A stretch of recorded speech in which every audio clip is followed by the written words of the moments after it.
लंबा ही होगा, ऐसे चलना है, लंबा चलना है, कोई बात नहीं, इसमें से कटिंग भी अच्छा हो जाएगा।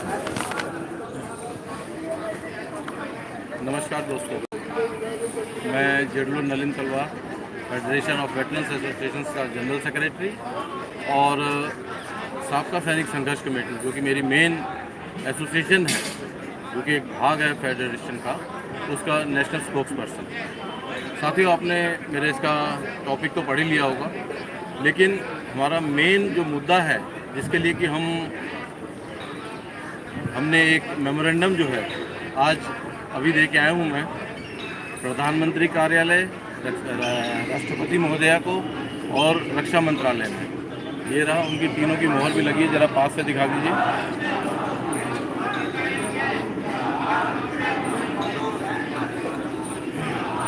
इसके अंदर हमारा मेन मुद्दा जो हमने कहा है कि हम पिछले 14-15 सालों से बहुत सारे आंदोलन कर चुके हैं और ये सरकार अभी 14-15 साल पुरानी नहीं हुई है। इसके पहले जो सरकार थी कांग्रेस की, उस ज़माने में भी हमने बहुत सारे आंदोलन किए हैं अपनी बात को रखने के लिए और बहुत ही कठोर निर्णय लेके हमने किए हैं, अपनी जान तक को दांव पे लगाया है। इसके अंदर हमने सद्भावना बस को रोका जो कि पाकिस्तान जाती थी।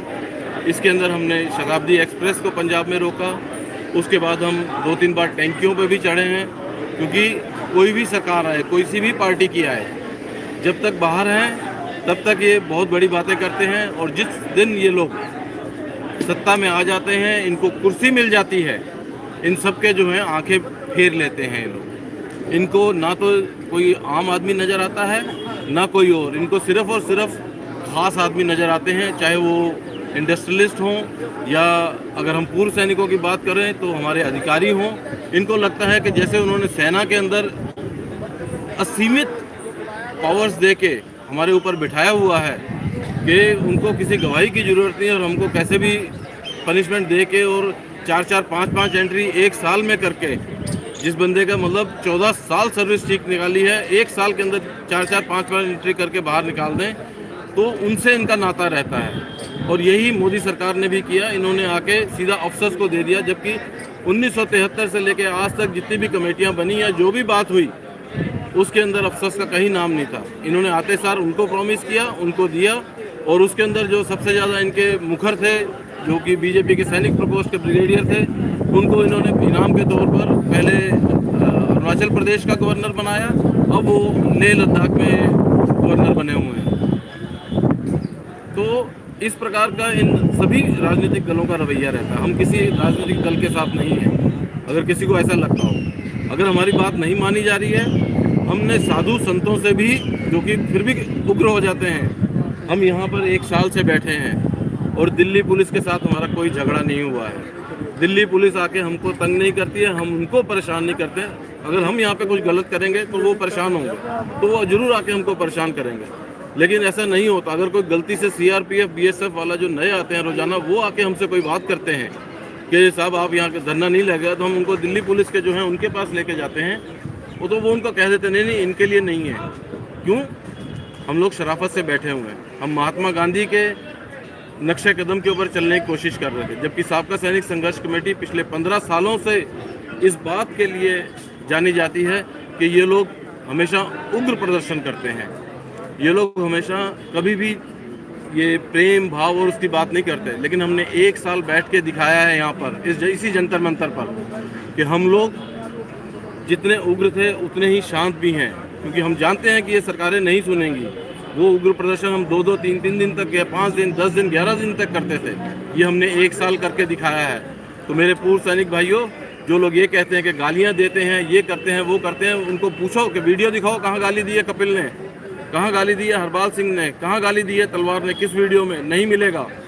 अभी तो एक टुच्चा है, टुच्चा। अब बोलूँगा मैं, क्योंकि अब हमने शर्म छोड़ दी है। हमारे 1 साल पूरा होने वाला, हमने शर्म छोड़ दी। अब हम जो आज तक नहीं किया वो अब करेंगे। उसका नाम है जैसलमेर का झांटसा। ठीक है, जैसलमेर का झांटसा। उसने अपने वीडियो के अंदर उसका देख लेना, बहन की गाली निकाली है हम लोगों के लिए कि एक गोरे सिंह है, गोरे लाल है, पता नहीं, बकवास करने दो, हु केयर्स। हमने को समझते ऐसे लोगों को, टुच्चे लोगों को, जो जिसका नाम झांटसा है। तो वो बातें अलग से। ये मेमोरेंडम हमने सरकार को इसलिए दिया है कि 1 साल हो चुका हमें यहाँ बैठे हुए। ये वो सरकार है, जब भी कोई विपक्ष का नेता या कोई भी आंदोलन होता है तो उसमें कहते हैं कि चाहे किसानों का रहा हो या ट्रक ड्राइवरों का हो, किसी का रहा हो, सबसे पहला सरकार की तरफ से ये बयान आता है कि आपको न्याय व्यवस्था के, भारत की न्याय व्यवस्था के ऊपर भरोसा नहीं है कि जो कानून हमारे बाबा भीमराव अम्बेडकर साहब ने बनाया देश के लिए, उसके ऊपर नहीं है। तो क्या बात है? क्या आज हम पूछते हैं 1 साल के बाद, क्या इस मोदी सरकार को न्याय व्यवस्था के ऊपर, जो कानून बाबा साहब भीमराव अम्बेडकर ने बनाए हैं, उनके ऊपर विश्वास नहीं है? हमने क्या मांगा आपसे? हमने कहा हमें 1 रुपया दो? हमने कहा 1 पैसा भी दो मोदी से या उसके रक्षा मंत्री राजनाथ सिंह से? नहीं, हमने एक बार नहीं कही ये बात। हमने कहा हमें सुप्रीम कोर्ट के 3 रिटायर्ड जजेस की कमेटी चाहिए।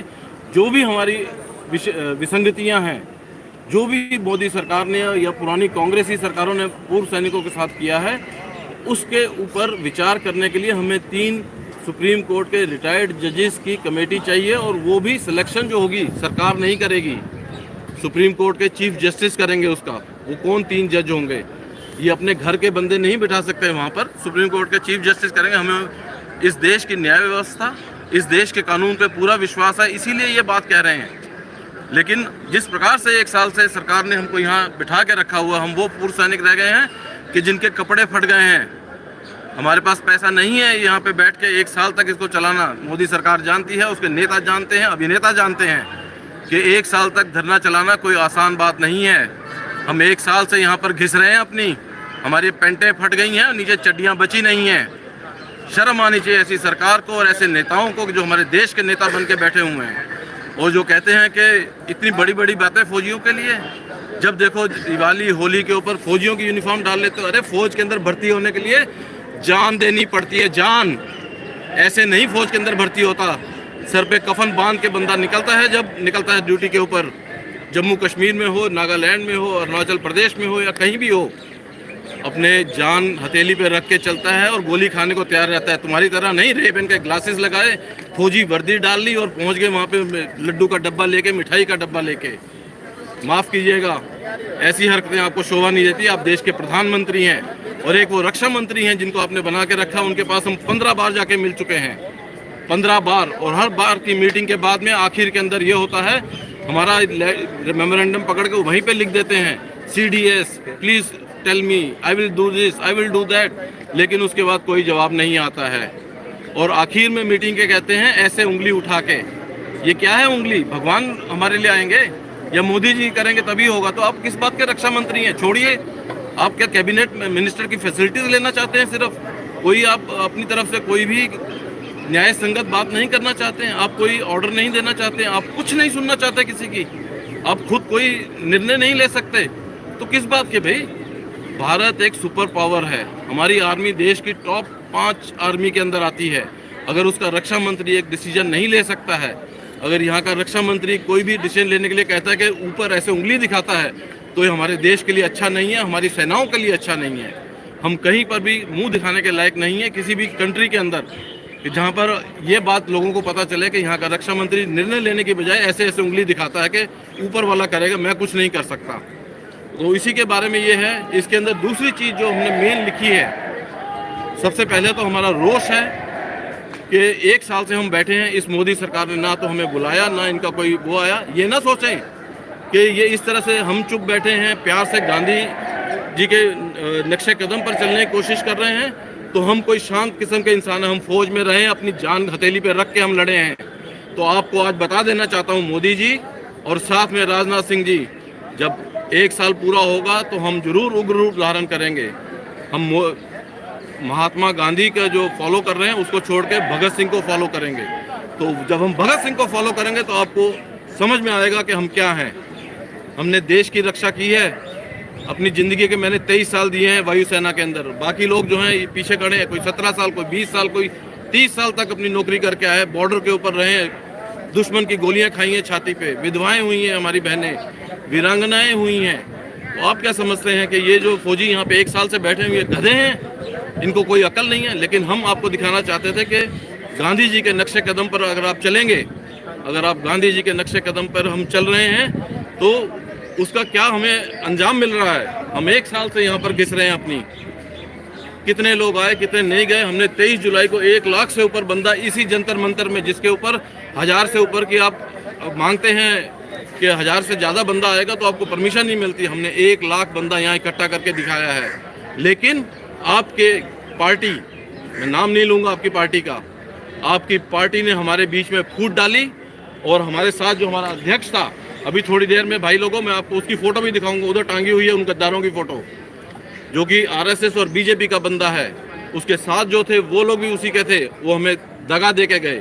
जबकि जब हमने उसको लेके आए थे, प्रधान बनाया था, उसने कहा था कि हाँ मैं बीजेपी का बंदा हूँ, लेकिन मैं फौजियों के मामले में पार्टी नहीं लेके आऊँगा। मगर आज वो बंदा जो है जयपुर के अंदर, वो जो राठौड़ अभी प्रमोशन के ऊपर एमपी से एमएलए बना है, उसकी जगह सीट लेने के चक्कर में घूम रहा है। और हमारा जो 1 लाख दिखाया था उसको दिखा के नहीं होने देंगे कुछ भी। एक वोट नहीं डलने देंगे जयपुर के अंदर। पूरी की पूरी हम एक्स सर्विसमैन वहाँ पहुँचेंगे। आपको इस चीज़ का पता होना चाहिए कि इतना आसान नहीं है हम लोगों को आप इस तरीके से ट्रीट करेंगे। दूसरी चीज़ इसके अंदर लगी है कि जो बिना सेनाओं को बताए, बिना किसी भी तीनों सेनाओं को बताए आप अग्निपथ और अग्निवीर को लेके आए। क्या मेरे इसका आपने टॉपिक भी पढ़ लिया होगा। क्या इस देश की माताएं बहनें अपने बच्चों को 1 लाख रुपए के 1 करोड़ रुपए जो टोटल राशि मिलेगी, ये नहीं कि 1 करोड़ रुपए ये देंगे, उसके अंदर उसकी इंश्योरेंस है जो उसने बचाया है, दूसरी चीज़ें मिला के उसके लिए अपने बच्चे को, अपने खून के टुकड़े को, अपने जिगर के टुकड़े को, क्या वो ऐसे कर देंगे कि मरने के लिए भेज देंगी? 4 साल नौकरी करो और मर जाओ तुम वहाँ पे। क्योंकि अगर आप प्रोबेबिलिटी देखेंगे तो मरने वाले ज़्यादा होंगे। अभी शुरुआत है उनकी, अभी थोड़े दिनों के बाद सबको आगे लाइन ऑफ फायर में खड़ा होना पड़ेगा। अभी तो 1-1, 2-2 बंदों की हमारे बेचारों की आ रही हैं, भाइयों की भाई कहाँ, बच्चे, हमारे बच्चे हैं। मेरी अपनी बेटी 33 साल की है, हमारे बच्चे जो हैं वो आ रहे हैं। इस तरह इनकी भी लाइनें लग जाएंगी। तो आप क्या समझते हैं? ना उनको आप शहीद का दर्जा देंगे, ना उनके जो माताएं हैं, बहनें हैं, उनके डिपेंडेंट्स हैं, उनको कुछ मिलेगा, ना उनको पेंशन मिलेगी, कुछ नहीं मिलेगा, ना उनको इज्जत मिलेगी। आज तक जो हो रहा है इस समय, ये ज़्यादा दिन नहीं चलेगा। जो पुलिस है, जो स्टेट गवर्नमेंट है, अगर कोई ऐसा है, कोई अग्निवीर की डेड बॉडी आती है तो वो लोग आके पुलिस के द्वारा सम्मान दिया जाता है। सेना का कोई बंदा नहीं आता, उसके ऊपर कोई तिरंगा नहीं लगाया जाता। हमारी किस्मत अच्छी, हमें पेंशन मिल रही है। अगर हमें कुछ हो जाता तो हमारी पत्नी को, हमारे बच्चों को कई सारी ऐसी स्कीम्स है जो मिलती, लेकिन इन बच्चों को, इनके परिवारों को कुछ नहीं मिलेगा। आप ये सोच लीजिए कि आपने बच्चा जो है आपने 1 करोड़ रुपए के अंदर बेच दिया, किसी भी दिन वो ख़त्म हो सकता है। उसके बाद हमारा कोई भिखारी होगा वो भी अपने बच्चे को नहीं बेचेगा, चाहे उसका बच्चा जो है दिन में 100 रुपये कमाए। क्या आप बेच सकते हैं अपने बच्चे को? ये जो सुनहरे सपने दिखा रहे हैं, इलेक्शन के बाद बोलते हैं कि ये जुमला था। नहीं, ऐसा नहीं होगा। आप सबको सोचना पड़ेगा। मेरे देश के माताओं बहनों जिनके बच्चे माँ बाप हैं, उनको सोचना पड़ेगा। क्या आप अपने बच्चे को मरने के लिए भेजना चाहते हैं, जिसको कि शहीद का दर्जा नहीं मिलेगा, जिसको कोई इज्जत नहीं मिलेगी, जिसको मतलब कि मरने के बाद वो एक तरीके से जैसे हायर एंड फायर होता है कि हमने आपको किराए पे लिया था, आपको तनख्वाहें दी, इतना पैसा मरने के बाद आपको दे दिया, आपका नाम कहीं नहीं लिखा जाएगा। जैसे इंडिया गेट पे इतने नाम लिखे हुए हैं, वहाँ पे सैनिकों का जो बना है उसके अंदर नाम लिखे हुए हैं, वहाँ किसी वीर का नाम नहीं आएगा, किसी शहीद के अंदर आपका नाम नहीं गिना जाएगा, क्योंकि सरकार आपको कुछ नहीं देना चाहती। सिर्फ दादागिरी से इन्होंने अग्निवीर ला के वहाँ पर रख दिया। तो उसके बारे में पूरा डिटेल में हमने सरकार को लिखा है। सबसे पहली चीज़ कि क्या आप न्याय व्यवस्था में ये सरकार विश्वास रखती है? इनका विश्वास ही नहीं है न्याय व्यवस्था में। हमने सिर्फ 3 जजेस की कमेटी मांगी है साहब आपसे।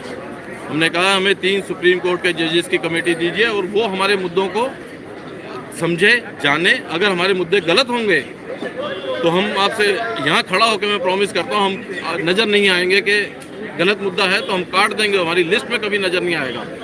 मगर आप जानते हैं कि एक एक मुद्दा 100 सच हैं।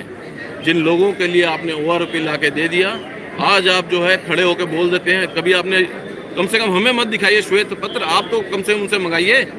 कहाँ दे दिया आपने 60 करोड़, 60,000 करोड़, 80,000 करोड़, 90,000 करोड़। अभी मुझे लगता है कि जब तक इलेक्शन होंगे आप 1 लाख करोड़ को पार कर जाएंगे। 1 लाख करोड़ हमने ओआरओपी में दे दिया। कहाँ से? आप श्वेत पत्र लाइए, किसको दिया आपने? जवानों को दिया जिनके लिए ओआरओपी था, या आपने अधिकारियों को दिया? ऐसा है फौज में चलता है वो कि अधिकारी 3% हैं और वो सबको कंट्रोल कर लेंगे। और 2014 से पहले जवानों के साथ भी यही था, रिटायर होने के बाद जो थे पूर्व सैनिक। मगर अब वो बात नहीं है। वो 3% अब घर से बाहर नहीं निकलते, क्योंकि उनको पता है कि बाहर जवान खड़े हैं। वो जो जवान बाहर खड़े हैं वो उनको कुर्सी नहीं देंगे और अपनी दरी भी नहीं देंगे। माइक तो दूर की बात है, ज़मीन पर बिठाएंगे उनको अपना मंच, माइक, दरी कहीं घुसने नहीं देते। आपको पता है, हम चारों तरफ रस्सी बांध के रखते हैं। अफसर को अंदर नहीं घुसने देते। बाहर खड़े होकर बात करो अगर हमसे करनी है। कई वीडियो होंगे, कई वीडियो देख लेना आप। अफसर अगर हमारे मंच पे बात करने के लिए आए हैं, बहलाने फुसलाने के लिए, तो वहाँ देख लें। अभी भी कोशिश चल रही है। हमारे बंदे को एक को ले जाके उसको बोला गया कि तेरी सीडीएस से मुलाकात करा देते, हवलदार को। अरे वो जाके क्या बात करेगा सीडीएस से मुलाकात करके? उसने क्या कोई सीएसडी कैंटीन में अपनी कोई दुकान खोलनी है क्या? उसके आसपास जो है कि साहब उसको एक दुकान दे देंगे नई दिल्ली में, पुरानी दिल्ली में, जहाँ भी डिफेंस का इलाका। नहीं, हमारे बंदे ने मना कर दिया, मुझे किसी से नहीं मिलना है, हमें यहाँ मिलो आके। अगर मिलने का इतना शौक है किसी को तो यहाँ आके मिलो। यहाँ नेता नहीं बैठते हैं, जो भी यहाँ बैठता है वही नेता है। और वो 28 लाख पूर्व सैनिक और 7.5 लाख माताएं बहनें हैं जो यहाँ आके बैठते हैं। जब भी उनका दिल करता है आके बैठते हैं। आप उनसे आके मिलिए, वो आपको बताएंगे अपने कष्ट। किसी नेता से सुनने की ज़रूरत नहीं है कि वो आपको कोई चीज़ बताए। तो मेरा मोदी सरकार से जो हमारी ये मेमोरेंडम के बारे में बात थी, आखिर में मैं फाइनल कर देता हूँ, या तो आप अगले 15 दिन में, क्योंकि 20 तारीख को हमारा 1 साल हो रहा है, आप समझ जाइए। नहीं तो ये धरना हमने पहले घोषणा कर दी है, जहाँ से मोदी साहब खड़े होंगे, चाहे 10 जगह से खड़े हों, 10 जगह से एक हमारा पूर्व सैनिक खड़ा होगा। राजनाथ सिंह जहाँ से खड़े होंगे वहाँ पर हमारा पूर्व सैनिक सामने खड़ा होगा। जहाँ आपका दिल करे, जगह आपकी होगी, टाइम आपका होगा, लेकिन चैलेंज करने के लिए हम सामने खड़े होंगे। आपको अगर हम ये नहीं कहते हरा देंगे या कुछ करेंगे, लेकिन टक्कर ऐसी देंगे कि छठी का दूध सबको याद आएगा। एक एक घर में एक एक सैनिक जाएगा। ये नहीं होगा एक सैनिक 10 घर में जाए, एक एक घर में हमारा एक पूर्व सैनिक जाएगा और हर घर में जाके बता के आएगा कि इन 10 सालों में आपने हमारे साथ क्या किया है। ये मेरी आप लोगों के साथ विनती भी है। अगर आप इसे विनती समझते हैं, अगर आप इसे चुनौती समझते हैं, तो इलेक्शन आ रहे हैं, उसमें हम आपको दिखाएंगे। ये इसके बाद जो है मैं इनके मंत्रियों संतरियों के बारे में बात नहीं करूँगा। अब आपको मैं भाई लोगों बहनों जो भी देख रहे हैं या बाद में देखेंगे, आपको लेके चलता हूँ कि हमारे मंच के जो गद्दार हैं, जो ये इस सरकार के वो चेले चपाटे, इनके क्या कहते हैं पैर धो के पानी पीने वाले, इनके चड्डी बनियान धोने वाले, उनसे इनकी शक्लें दिखाता हूँ, उनसे मुलाकात करवाता हूँ।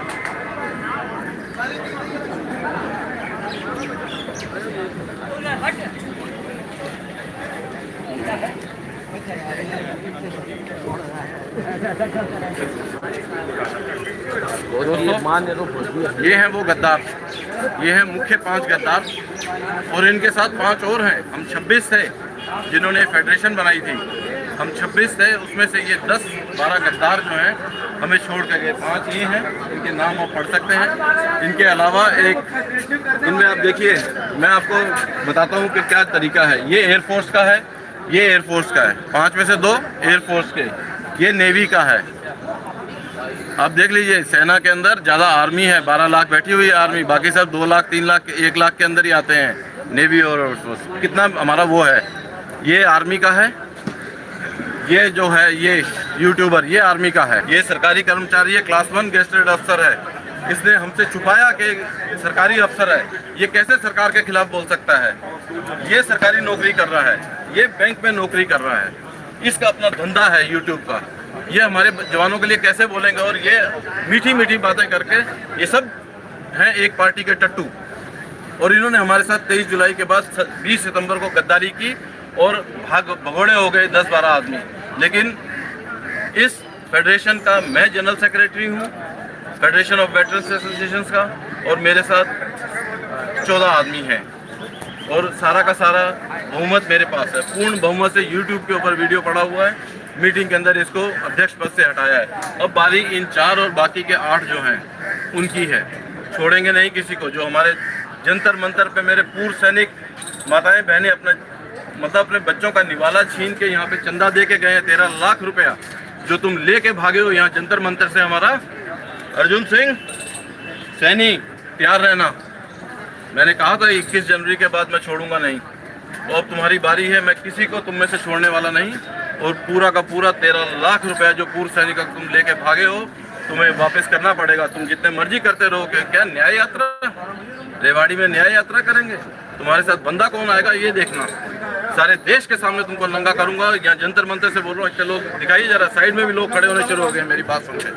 तो आप लोगों को मैं छोड़ूंगा नहीं किसी को भी। एक तो हर चीज का बदला लिया जाएगा, आपको बताया जाएगा, आपको दिखाया जाएगा आपका असली चेहरा। आपको आईना दिखाएंगे हम। नहीं कर पाएंगे, आपके ऑफिस बंद करेंगे, आपके बैंक बंद करेंगे, आपके घर के बाहर धरना देंगे। हमें धरना देने से कोई नहीं है। देखते हैं कौन हमें उठाता है, कौन हमें भगाता है। आपका घर बंद कर देंगे।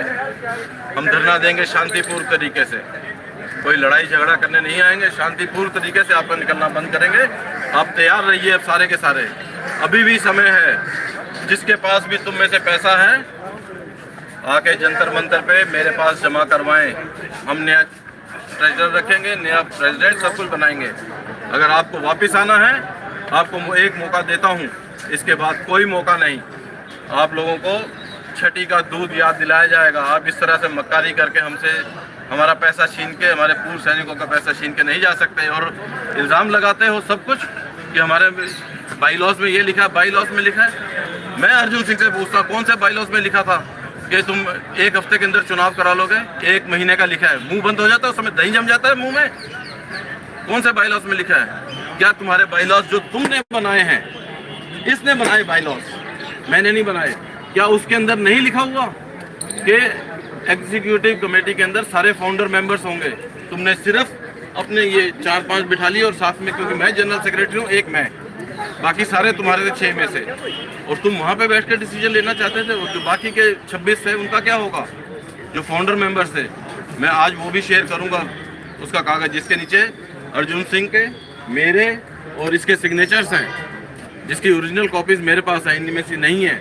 इसीलिए जो फेडरेशन का लेटर हेड है उसके ऊपर मेरे साइन होते हैं। मैं अपने नाम से छापता हूँ, उसके ऊपर सील और स्टैंप लगाता हूँ। इनकी औकात नहीं है। इन्होंने भी थोड़े दिन पहले एक लेटर डाला है जिसको कि कोई पढ़ नहीं सकता। ये इनकी औकात नहीं किसी की कि उसको व्हाट्सएप के ऊपर शेयर कर देते लेटर को। अगर इतने बड़े 30 मार कहाँ हैं तो उस लेटर को शेयर करके दिखाएं। हिम्मत है तो करके दिखाएं। मैं आपको बताऊंगा कि भारत का कानून कितना तेज है और कितना अच्छा है। जय हिंद, जय भारत।